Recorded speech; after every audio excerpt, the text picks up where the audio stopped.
Okay,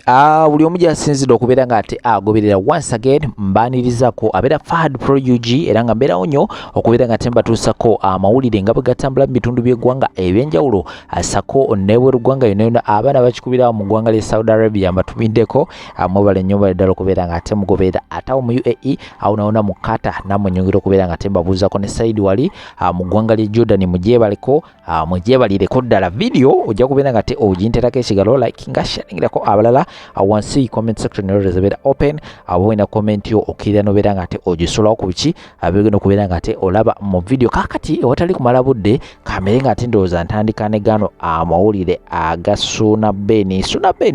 yafiiriddwa maama we era munaye yasudde okubeera nga ate azikibwa olunaku lwabadde lwajjo era nga munaye ebintu bingi nnyo byasudde okubeera nga ate bibeerawo mu kuzika Suna Beni yakaabye Suna Beni n'akaaba amaziga amayitirivu naye munaye wennyini kamera zino oba kiki bannange kamera zino oba kiki Suna Beni alina ebyama byasudde okubeera nga ate ayogera ku nfa ya maama we era nga mbikuleetedde ngenda kubeera nga ate mbikuterawo awo musobole okubeera nga ate mumanya embeera nga bwe yatambudde oba biki byasudde okubeera nga ate ayogera ku nfa ya maama we naye nga yembiwuliddemu ng'omuli science anyway ngenda kubeera nga ate mbibaterawo awo musobole okubeera nga ate muwulira embeera nga bwe side ezeeyo ate era siru nga tuli ku nsonga za Suna Beni omukyala Fifi the Queen kinajjukirwa nti balinamu obutakkanya ne Suna Beni era nga bazze nga beewereza ebisongovu oluvannyuma lwa Fifi the Queen okubeera nga ate yadda ku side ya Nambwayo jjukira Nambwayo yakeera ku makyana beera nga ate atwala ekyapa kya Suna Beni nga agamba nti mbo sente zino bazigatta babiri ne babeera nga ate munaye bakola ekyapa kino ate oluvannyuma Suna Beni n'ayagala okubeera nga ate amwefuulira so abakyala ab'enjawulo bava ne babeera nga ate badda ku sayidi ya Nambwayo era munaye kino kyanyiiza nnyo Suna Beni olw'ensonga nti ono yali ku mukwano gwe era bonna baakolako wali ku bukedde bonna so n'abeera nga ate amuweereza ebisongovu kakati no oluvannyuma lwa maama wa Suna Beni okubeera nga ate yava mu bulamu bw'ensi ndowooza wayitawo like 5 minutes ng'amawulire gakafuluma omukyala Fifi the Queen yagenda ku mikutu gye eza social media n'abako obubaka bw'ateekayo ayina akaposti ke yakola awo yateekako nti elo nga amanyi kayimo kagambako kategeeza nti omuntu asobola okubeera nga ate akawandiika nga kiraga nti aseka oba she's happy oba someone is happy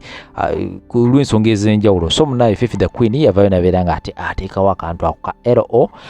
ero so nabeera nga ate akapostinga wali ku mikutu gye egya social media abaana kye bamukoze abaana bamulumbye era nga abaana batandise okubeera nga ate bagutema nga bagamba nti Fifi the Queen osanyukira otya Suna Beni okubeera nga teyafiiriddwa maama we wandibanga ensonga ezo olina ky'ozimanyiko si byange era nga byonna nja kubeera nga ate mbibaterawo awo tuula kaalira byonna bambagyeyo naye ensonga edda zigenda okubeera nga ate mbaterawo awo just wekumire bwekumizi wano tugatako mutongole subscribinga akade ka notification bell kali awo bali ngomaze okubeera nga tosubscribinga kajja kubeera nga teekako alert nga buli wena bandeese video ojja kubeera nga ate ofuna ka notification waggulu awo nti kakati agagudde side ezeeno agegano kamere nga tembaterawo obutambi buno okumona amawulire amala mangi nnyo temuvaawo era nentuuka ne ku bukedde ne tusigala nga tukyayogera awo mu paakingi nagamba waliwo omukyala yakunyigira yakulinda mu lumbeezo wagaana okujja kati jagala ojja tugende omwetondere ebintu nga nyumya emboozi zifaanana bwezito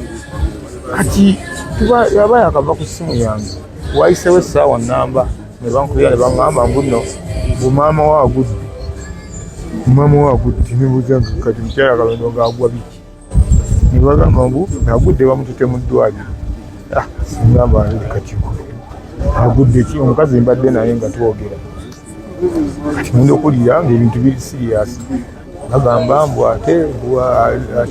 tasobola kwogera mbu tategeera takola ebinsoberamu awo kati dokita yabiŋŋambye ate nga mwesiga bulungi dokita Nikweri eyambuulidde eyo n'aŋŋamba nti bamukozeko sikaani ku mutwe nga waliwo akasaayi akagenda mu bwongo ono nentandika okwekangamu kubanga buli gwe naatentegera naye ku nsonga eyo nga ŋŋamba nti buli bw'ogamba ngaga akasaayi ogenda mu bwongo nga kiba kizibu omuntu okudda engulu kati embeera nebeera bwetyo kiro kyonna twasuze tukukunadde era nga bagambye basazeewo ne bagamba nti nno bamulifaalinze bamuleeta emulago e Kampala bwebamulongoose obwongo nembeera nga omutwe gunuma nendowooza mu process eyo neŋŋamba kati oyiba nga byo biwedde mukadde anaavayo ng'ategeera bulungi byonna nga byebindi ku mutwe kati ne baŋŋamba mbu era tufunya ambulensi tugenda kusimbula kati mweno temujja so kati bamala okwogera bwe batyo nze nensigala nange Kampala nga nninze era tuba twaganye seebase esaawa zaadde ziweranga 7 nempulya nga omutima gweyongedde okutya nakuddeyo ku muganda wange Dawson nemubuuza kiriyo naŋŋamba amazima amatuufu sijja kulimba maama tali bulungi kati nno nze nenzijako n'essimu yange nga mmanyi nga ne saagala bambikire saagala nakuwulirayo biwuli ebibi nga ndowooza mu nsobola okgeekwera sabadde awo ku makya nga neebase sisita wange Liita najja naŋŋamba nti maama afudde awo nategeedde nti ebigambo bizze bulala tutambula mpaka yetuzze wano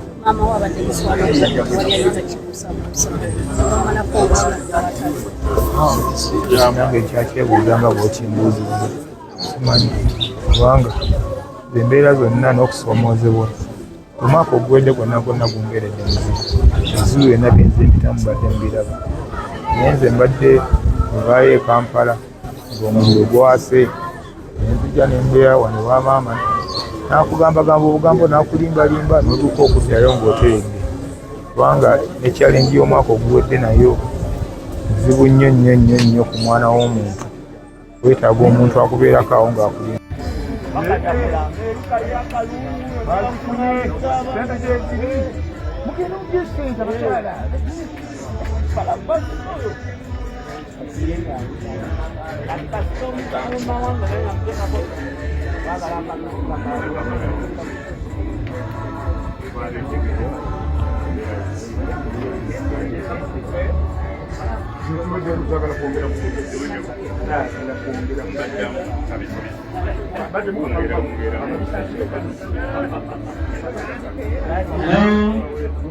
Ladies and gentlemen, njagala kuyita mukyala Kayondo nga ne wano baganda bange banjulira namugulira ebibanja n'atuuka n'agamba lekeraawo nawe kola ebibyo era ekibanja kino kye tugenda okumuziika byagenda okusookayo yakyerondera n'agamba nti nedda ekibanja kyange ebibanja bya mutabani wange byangulidde bwebaba batandika okutuziika era banaye mbagambira wano enzizi maama waffe yasookeddeyo ffenna abaana bammwe fenna tugende eyo ewali ekijja kyaffe kati tutandise eyo katinjogeranga musika fenna tugende eyo alina kubaako kwegamba bulamu bwa mbeera kyafiiringa nti ate waliwo ekiganye era ndi wano okubategeeza omukadde wano wadde mukama amuyise naye gyali agenze atusiimye abaana be tubaddewo siina kyesikoledde mukyala Kayondo mubadde temulaba nga anyirira nga munene abadde munene nga yeyagalira ddala bulungi nnyo era maama wange omulungi tukomye kulaba lunaku lwaleero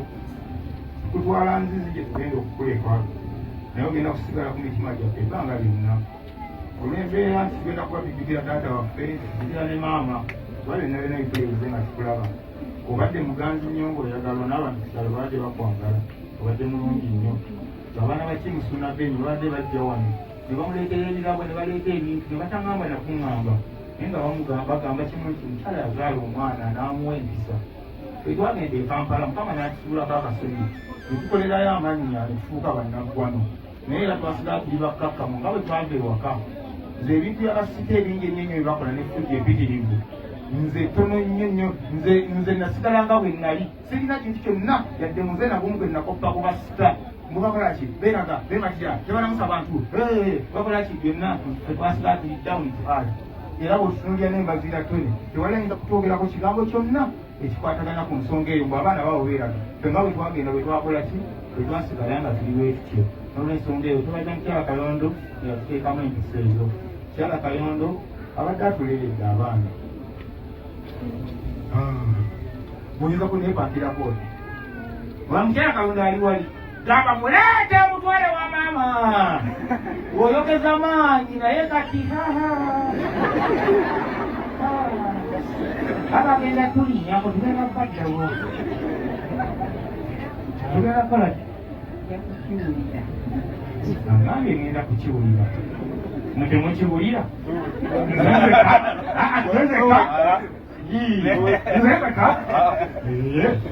kale nno bazzukulu bagenda mu misinga nnyo ebitagambika. Mukyala Kayondo w'Omulamirembe, Mukyala Kayondo Mukyala Kayondo tukwatire ekifo wanaffe akaddeko nyeolyawo nga tuyingiddewo naffe nga tuzze. Wabula Mukyala Kayondo nkuloopera ogenze okimanyi nti nno waliwo embeera eramenya omutima. Omwaka gwonna gwonna oguwedde nze mpise mu bizibu sijja binyonyola mwenna mubimanyi genze nga njiriwa buli mbeera ebadde etuukawo nga nziruka emisinde nga njewa Mukyala Kayondo nga mugamba nti wangi ate nga biriwo ebiki ng'akuleera ng'akuta ku mubiri gwe ng'akubirira ng'akulimbalimba ng'oddayo e Kampala ng'oli mugumu oba akatula enaku 3 nga baba ng'ekirala kijja ng'era okomawo abadde alina ebigambo ebirungi ebikukkakanya omutima nga ne boogerawo bwogezi nayo ekigambo nga kimu ne muwanyisiganya ng'owulira oteredde ng'okomawo munange gwe mbadde mpaalira. Mukyala Kayondo teyalwadde yaseerera buseerezi n'agwa olumbe lwamukwataawo n'awulira ng'omutwe gumuluma n'alaja nabazanga omutwe gunzita munjiwa amazzi mutefa munjiwa amazzi n'azikira teyaddangula. Mukyala Kayondo teyalwalako. Mukyala Kayondo simujjanjabye kinyumye nnyo wakiri n'aliyiribyeko emunda ne baganda bange bwe tulambula ku mukadde wange naye tekisobose agenze mu ngeri ekanga mukazi gwo tukanze nnyo kale olimba mu mbeera eyo kikutuma kimanyi nti ogenda wa Katonda direct kubanga ebirungi byokoze nebyokoledde ekkanisa bibadde bingi. Mukyala Kayondo bwotuuke wa Mukama Katonda njagala omuwaabire omupaabirire omusajja gwe bayita Kaboga Properties eyanziba. Waliwo omusajja wayita Kaboga Properties wa ku Ntebe Road yakumpanya ekyapa kyange n'agattako akayiringu kesitegeera baseemezaako eyaleeta ebizi kati bagenda okugira mbaawo tuba tunzibaawo ku ssaawa nga 10 awo ngenda okulaba ono nga nkonako nga ngolokka ngenda okulaba namusanga amaziga gamuyitamu gati saatawana kubuuza ne ŋŋamba kiwedde nze no nalina embeera erowooza Mukyala Kayondo mbutasuula kufa era mbukufa tulina okusooka okuba nga tukirowoozezzaako nnyo ne tukiteesanako naye Mukyala Kayondo lwaki bw'aba afa nga ndabira ddala tekisoboka. Omukyala ono gw'olaba ono mu bintu byonna byonna ebintutteko ssente nga zimugenderako ekintu ky'okulwala lwakibaddeemu sirina bulwadde bwa Mukyala Kayondo bwali buntutteko ssente zisukka 15,000 babeera mu buntuntu awo ate nga bali amabega wange yageeragenda kati maa tukoze kuweerezayo 5,000 Dr. Nikweki tunoweereza ng'obusentesente obwabeeramu bwebwo sente ze nasoose okuweereza ku Mukyala Kayondo awo ennyingi zezolunaku obaweereza era olwakikoze kyokka lwataasobodde kuwona kanange kyewuunyisa nenda kumisinga nnyo omukyalo ono twagula ne maama ono nga tulaba bingi kubanga yatuleka tuli bato tugenda okutandika okutunula ng'abasajja abalaba nga tuli ne maama ng'olaba playing roles za mirundi 2 era taata neyamaama yalina embeera gye yateekawo ng'otagala mbu Mukyala Kayondo yali mukubi wa kibooko ezamaanyi enkalume nga netteka agikuba nodde bulungo oli eri ye ng'ate ali bali awaata yantemako n'akaso wano n'atema akaso omusayi ne gutandika okufuumuuka n'aŋŋamba ngali mu ngeri erirawuze nga tafaana n'aŋŋamba genda wali ono gekibwakula totegeeko n'awaata emmere ye kati mba kiteekako nama akutemi ojja kiragako ne mukazi wo ojja kukiragako ne mukazi wo enko buliyo njiinako wano nembalesya Mukyala Kayondo yankubira nali neekaabya yali awatenaa nenda okulaba akaso ngenda okiranga omusaayi kaakati yoyo Mukyala Kayondo kati tukuze twiriba naye atuka ekiseera n'agamba mbu nno sigenda kuddamu bakuba njagala ennaku yammwe ebeekubiri kaakati embo lwaki tufiiddwako taata waffe kaawe twawulira mbu njagala ennaku yammwe ebeekubiri ng'olwo omuggo takyagujjayo bulungi ng'alwawo tetugenda tukola eddalu ate obatulekedde mbwe ennaku yaffe mbwetwekubire agenda okulaba nga atuwaba agaddayo nga mukyala Kayondo atukulizza ku mukono gw'ekyuma okusobola okubeera nga tutuuse ne tuvaamu abantu naye mu mbeera yonna nze natunula mukyala Kayondo twatuka ekiseera enju taata waffe gye yatulekamu negenda efuuka ekizibu njagala okusooka okukola mu ssabu n'okwebagane mwami Nyanzi mwami Nyanzi kyo kyali mwami Nyanzi kyo oli ludda wakulimidde kunkule ali ludda mwami soka mukuye Nyanzi kyo kyengalo ez'amaanyi babuulire waliyo abantu abalungi Mukama Katonda bategekera mu bulamu mwami Nyanzi kyo oyo taata waffe bwe yafa twalwawo okumanya nti emezaako eyaleeta ebizi kati bagenda okugira mbaawo tuba tunzibaawo ku ssaawa nga 10 awo ngenda okulaba ono nga nkoonako nga ngolokka ngenda okulaba namusanga amaziga gamuyitamu gati saatawana kubuuza ne ŋŋamba kiwedde nze nno nalina embeera erowooza mukyala Kayondo mbutasobola kufa era mbukufa tulina okusooka okuba nga tukirowoozezaako nnyo ne tukiteesa nako naye mukyala Kayondo lwaki bw'aba afa nga ndabira ddala tekisoboka omukyala ono gwolaba ono mu bintu byonna byonna ebintutteko ssente nga zimugenderako ekintu ky'okulwala lwaki kibaddeemu sirina bulwadde bwa mukyala Kayondo bwali buntutteko ssente zisukka 15,000 abeera mu buntuntu awo ate nga bati amabega wangeagenda kati maa tukoze weerezayo 5,000 Dr. Ninkwezi tunoweereza obusentesente obwabeeramu bweko sente nasosa okuweereza ku mukyala Kayondo awo ennyingi zezolunaku obadde era olwakikoze kyokka lwataasobodde kuwona annange kyewuunyisa naenda kunyisinga nnyo omukyalo ono twagula ne maama ono nga tulaba bingi kubanga yatuleka yatuleka tuli bato tugenda okutandika okutunula ng'abasajja abalaba nga tuli ne maama ng'olaba playing roles za mirundi 2 era taata neya maama yayina embeera gye yateekawo ng'otagala mbu mukyakali yali mukubi wa kibooko ezamaanyi enkalube naletteka agikuba nodde ebbulungo lyeri ye ng'ate ali bali awaata yantemako n'akaso wano n'atema akaso omusayi negutandika okufuumuuka n'aŋŋamba ngaali mungeri erirauze nga tafaana n'aŋŋamba genda wali ono gekibwakula totegeeko n'awaata emmere kati mbakiteekako nama nkakutemi ojja kiragako ne mukazi wo ojja kukiragako ne mukazi wo enkovu yo njiinako ono nengalesya mukyala Kayondo yankubira nali neekaabya yali awatenaa ena okulaba akasomero okiranga omusayi kaakati yoyo mukyala Kayondo kati tukuze twiriba naye atuka ekiseera n'agamba mbu nno sigenda kuddamu bakuba njagala ennaku yammwe ebeekubiri kaakati mbo lwaki tufiiddwako taata waffe kaawe twawulira mbu njagala ennaku yammwe ebeekubiri ng'olwomuggo takyagwijjayo bulungi ng'alwawo tetugenda tukola eddalu ate obatulekedde mbwe ennaku yaffe mbwetwekubiri agenda okulaba nga atuwaba agaddayo nga mukyala Kayondo atukulizza ku mukono gw'ekyuma okusobola okubeera nga tutuuse ne tuvaamu abantu naye mu mbeera yonna nze natunula mukyala Kayondo twatuka ekiseera enju taata waffe gye yatulekamu negenda efuuka ekizibu njagala okusooka okukola mu ssabu n'okwebagane mwami Nyanzi mwami Nyanzi kyo kyali mwami Nyanzi kyo oli ludda wakulimidde kunkule ali ludda mwami soka mukuye Nyanzi kyo kyengalo ez'amaanyi babuulire waliyo abantu abalungi Mukama Katonda bategekera mu bulamu mwami Nyanzi kyo oyo lunabe obulamu bwange bwonna njagala nkole nsanyuse maama era obulamu bwe bwonna suuna nsuubira ne maama agenze omutaaga ogusuuna gusasudde okubira essuuna obugalu ffe nga bannabuddu eyo gye tuli ku muliro abantu tebatuli buki naye mutwogere essaala bannange tuli ku kiki kubanga buli lwoyambuka abandi babeerawo bagabagala tukole ki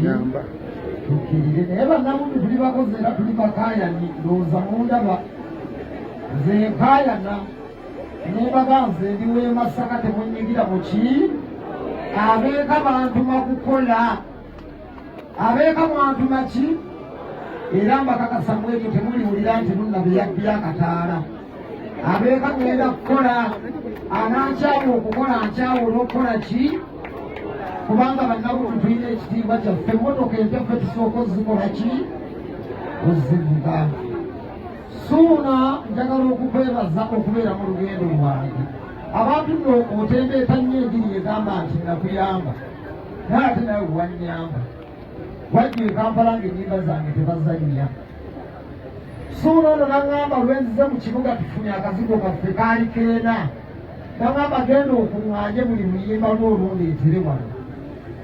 mu myezi ena ekintu kyali kimaze okwendomola omukubira obugalo nnyo webalire ddala Muteesa Pulo naawe weebale ono Muteesa Pulo yeyampa eŋŋoma ey'oluyimba olwasembiyeyo namukubira ne muga naye Muteesa bundi fe bannabuddu nga ffe tukulira ekisaawe ky'endongo wano bano abaana batukikinalako batya ne mugamba sooka onfulire yaabwe ekigoma ndowooza kyaloze bulungi kongula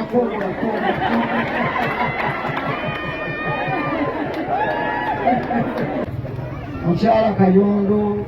tukwagaliza ekiwummulo eky'emirembe suula netulina bigambo bingi era bwenatuuse wano nakugambye kuba era ekya bwe tugenda ku makutano abantu tebayingira nti bazza mu kivvulu bagenda kukuwa lubugo naki mwebale nnyo mwebale toneriiki era ono n'otamwalira ayinza okuyomba toneriiki mukubire ku lugalo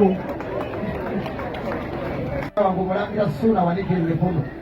ono naye munamasaka mukubire obugalo abalungi abatuwuliriza era abatulaba olunaku olwaleero tukyaddeko ewa Sheikh Ashraf Dembe. Ssebo nsanyusa okubalaba. Amannya agange nze Sheikh Ashraf Dembe akola ku bizibu by'enjawulo. Omuntu singa aba alina ebirwadde musomereddwa tumuwa amazzi ga lukuya nga bw'obadde ogalaba tugenda abantu ku kyoto ne twokya emizimu emibi egibabaamu n'okulomba edduwa abantu singa abeera ng'ali wano atuuse sobola okumulombera edduwa ne waba atatuuse nga mpadde amannya ge naye ng'ali wala maneetaase enamba yange yeeno eri 0707763711 nammwe bannyinaffe abali ebweru oyagala okuba nti oyagala okulombera ku dduwa ng'olina ebizibu viza zibuze amaka gakolongotana sente zikola zimpita mu ngalo ojja kumpeereza ekifaananyi kyo n'amannya go ebyo byokka bijja kummala nja kukulombera edduwa ojja kutereera olunaku olusembayo mu mwezi mba n'edduwa eyawamu ffenna n'abalwadde bange abakadde n'abapya. Salaamu alaikum warahmatullahi wabarakatuh.